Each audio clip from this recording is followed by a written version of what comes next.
Hey folks, thanks for tuning in again. Another segment of Ask Randy. This time I'm going to talk about Arizona and what you need to know as the drawing deadline nears for elk and antelope. We just talked about Wyoming. Hopefully you got all your applications in on that.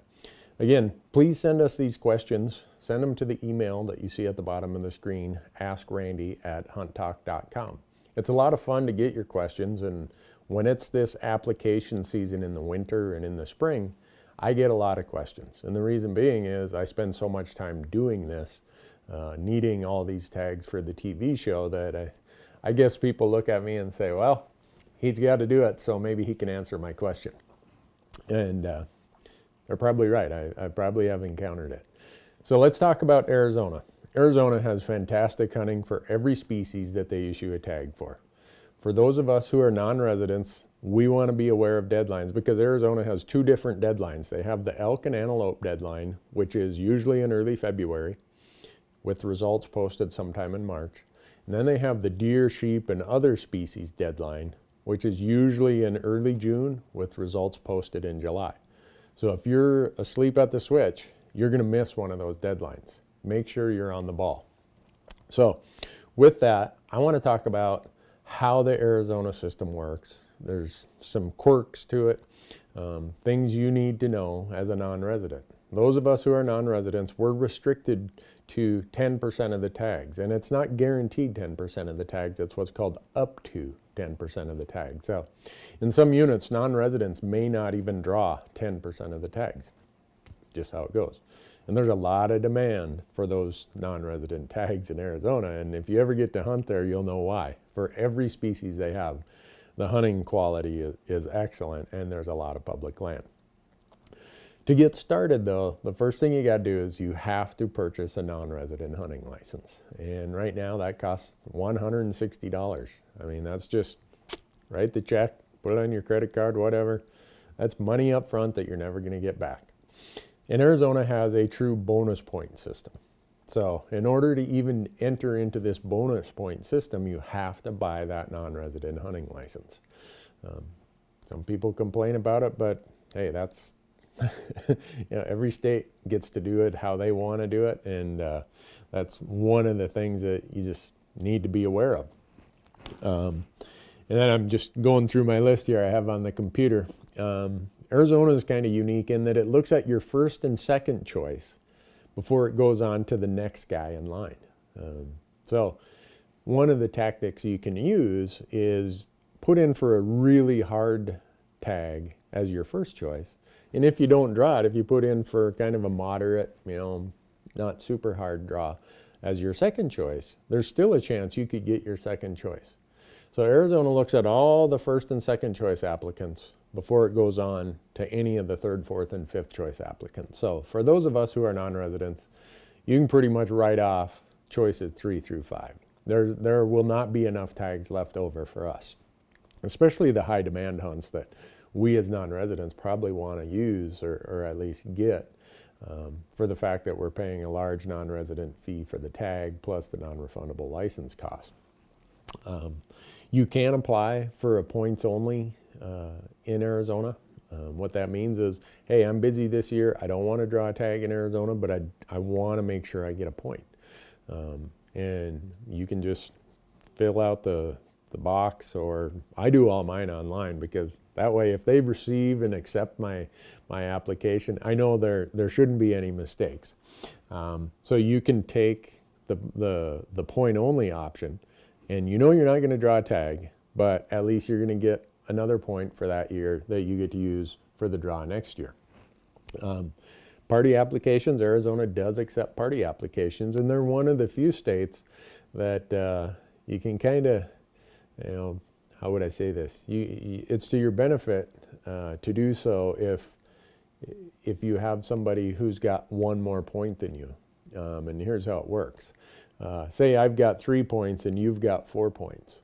And we say, hey, let's do a party application. Well, that's an average of 3.5.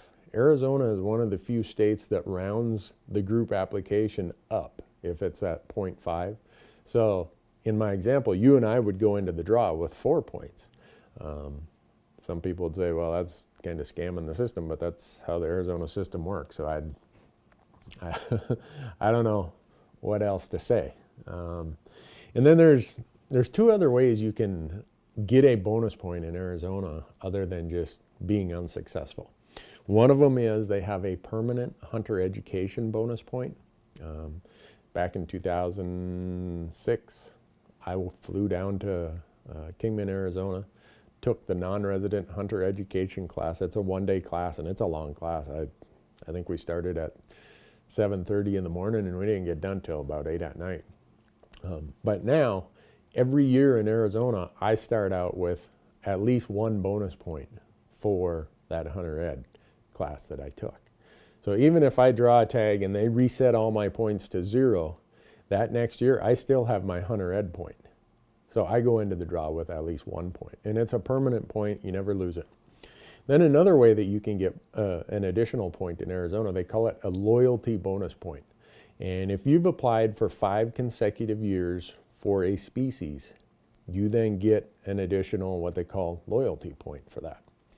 So since I've been doing this for 20 years, applying in Arizona, and have never missed a year, I've got my hunter ed point and I've got my loyalty bonus point. So last year I drew elk in Arizona. I lost all my normal bonus points. Those got reset to 0, but I still have my loyalty point and I have my hunter ed point. So I'm going into the draw this year with 2 points just because of the quirkiness of what Arizona offers as an additional option. So now I'm going to try to explain how Arizona does this, and it's a very complicated manner in which they do it, and hopefully I can do a good job of explaining it. But Arizona takes all the tags they're going to issue in any year, and they put it into 2 pots. 20% of the tags go into, I'm going to call it pot A. The other 80% go into pot B. So let's talk about how the tags in pot A, this first 20%, how those get allocated. Arizona says for every hunt code, and let's use an example, it's a hunt that they give away 100 tags. So 20% or 20 tags went into pot A. Those 20 tags are going to be allocated among residents and non-residents according to who has the most points. And it almost takes the bonus point system and creates a preference point system, at least for that 20% of the tags.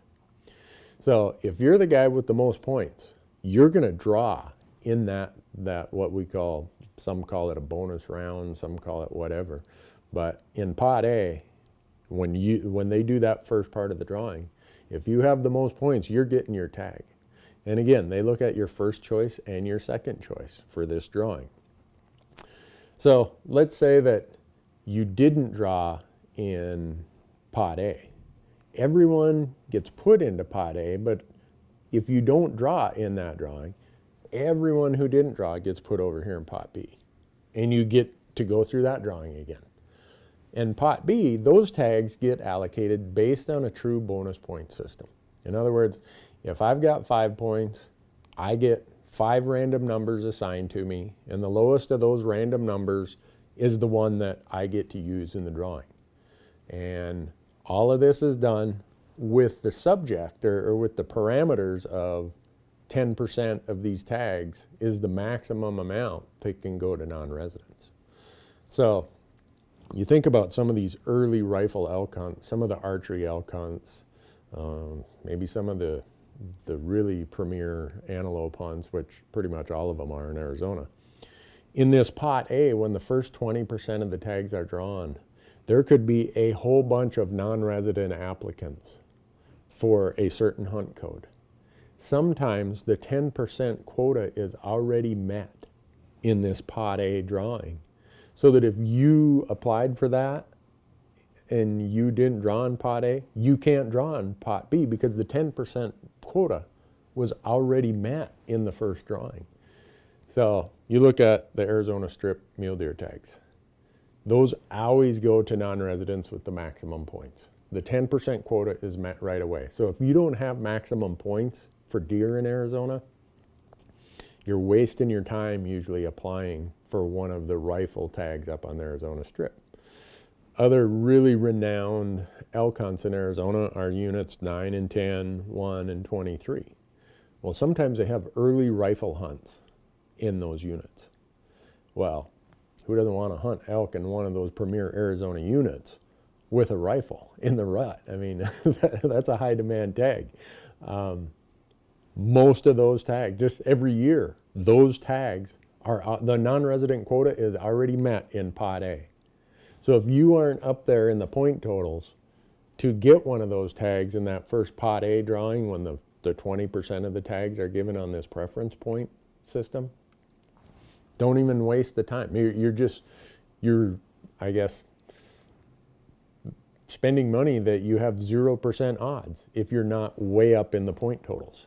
So think about that. You can go out to the Arizona Game and Fish website. They have the statistics from the previous year of what the drawing odds were at every point level. And they're talking about changing some of this. So what I'm talking about here is for the 2015 drawing. There's word coming out of Arizona that enough non-residents are complaining that, hey, 10% of the tags were already gone in the Pot A 20% drawing, leaving 0 tags for non-residents in the Pot B drawing, the other 80%. So the rumor is that next year Arizona is probably going to change that, where the 10% cap cannot be met in the 20% drawing. They're maybe going to say only 5% of the non-resident cap, 5 of the 10% can be met in that drawing.